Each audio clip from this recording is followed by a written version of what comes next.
You ever move somewhere thinking you're buying peace and quiet, only to find out you've actually bought yourself a front row seat to someone else's control freak show? That's how it started for me, fresh in Sedona. The smell of cedar still stuck on my shirt, and suddenly this storm named Karen pulled up in beige heels, waving a clipboard like a sword.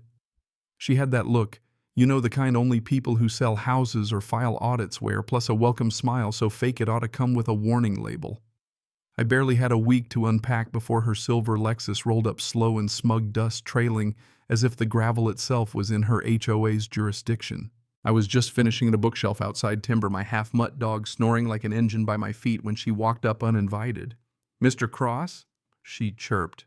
"Depends who's asking," I said, brushing sawdust off my arms. She stuck out her hand, a plastic handshake to match her plastic grin. "Karen Hatch, president of Raven Bluff, HOA."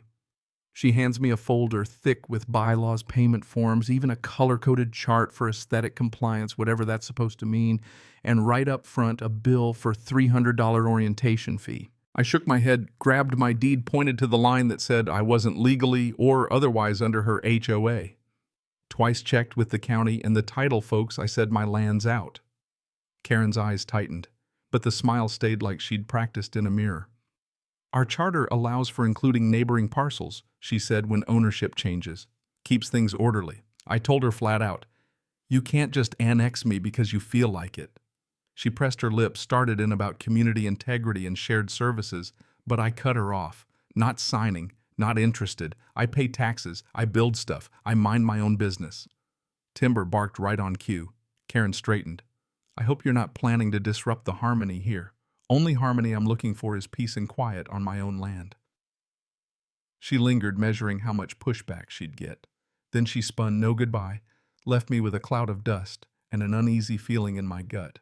3 days later, I'm drinking coffee and nearly dropped the mug. Someone painted my gate. HOA beige, if you can imagine bland as drywall. There's an official-looking sign taped to it, "Property under review by Raven Bluff HOA. Access subject to community approval." Timber's sniffing around, and I'm just standing there trying not to hurl my coffee. Then I see it, my mailbox ripped out and replaced with a shiny black box sporting the HOA logo. Card stuck in the slot, mail unit relocated for conformity. I'd barely processed that when a white van showed up, 2 guys in blue polos get out, one with a camera, the other with a laser measurer, acting like they owned the place. Aesthetic compliance audit clipboard guy grunted. "You're on private land," I said, "and there's no database for this address." Camera guy stops. "Wait, you're not in Raven Bluff?" "Never was." I said, "Never will be." They shrugged and left like this was just a routine mix-up, but it didn't feel routine to me. That afternoon, a notice slipped under my door, smelled like lavender, written in legalese. "Use of premises suspended pending onboarding." I laughed, then I didn't. This wasn't law, just paperwork intimidation. I sent it to my brother Adam. He's a lawyer, by the way. Subject line: "You gotta see this crap. Next stop, sheriff's office."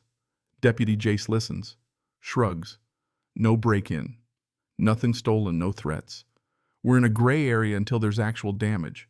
Civil boundaries," he said. "HOAs love gray areas. If they mess with utilities, though, let him know. That's criminal." So I go home, reinstall my mailbox, wash the HOA paint off my gate, hands raw from scrubbing. That night, Timber barks at the tree line. I leave the lights on and sleep light. In the morning, surprise, my water's out, then the power too.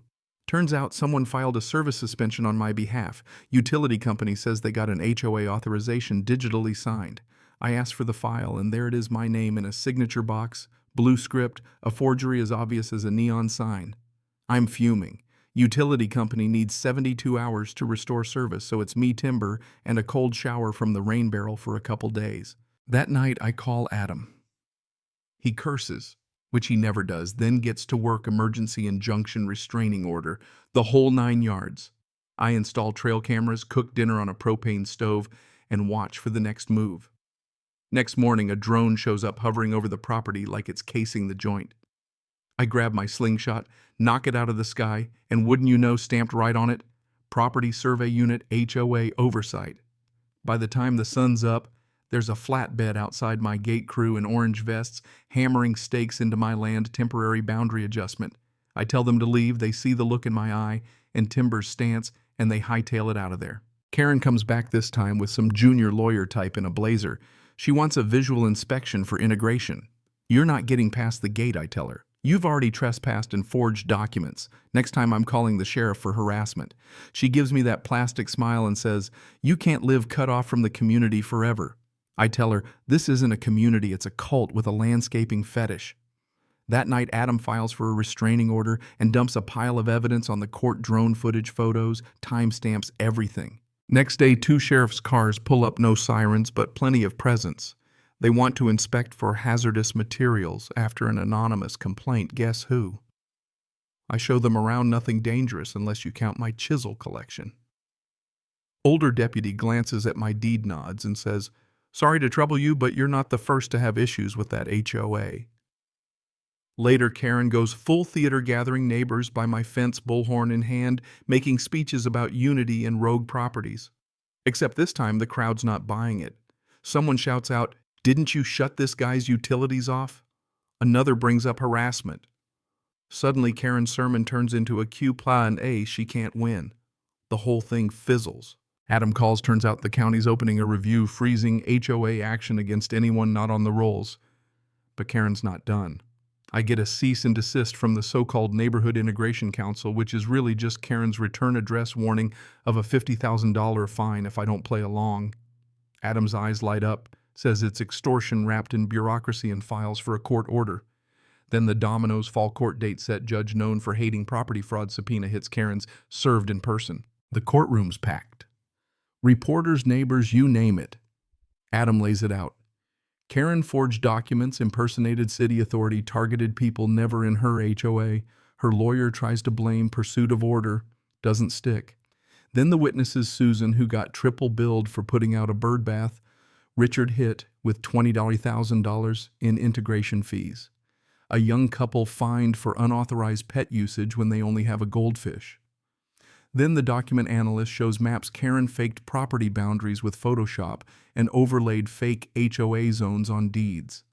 Audio recording plays Karen herself saying, if we can't force them legally, drown them in paperwork, cut their water, block their mail. Karen flips out. Judge shuts her down. A former board member testifies. Karen kept a target list, my name right up top. High resistance, use, service disruption. Judge calls a recess, then comes back swinging. HOA is frozen, all enforcement actions stopped, criminal referral to the DA. Karen skips her arraignment, gets arrested with a Lexus full of HOA documents. Charges fraud, impersonation, forgery, malicious interference, bail. Denied. HOA dissolved accounts, seized every fine and lien reversed. I get damages and the little strip of land Karen tried to beautify. I build a pergola, carve a cedar sign, community craft corner open to all except Karen. Neighbors come by, beer tools, laughter, no rules, just noise and sawdust, and a sense of peace. Susan gets her bird bath, Richard gets his money, Michael writes new state laws, so this can't happen again. But the best part, watching Karen get sentenced 3 years, 6 months, barred from any HOA or real estate work for life. She looked past everyone, concrete in her stomach, her little empire gone. Press outside wanted a statement. All I said was, I just want to go home, and I did. Home on my land, no clipboard, no beige heels, just timber wood shavings, and the kind of quiet you can only earn by fighting for it. So here's my question for you. Who gets to decide where your home begins and ends? Is it the paperwork, or is it the blood, sweat, and stubbornness you pour into the ground? Let me know below, because I have a feeling I'm not the only one who's had to draw that line.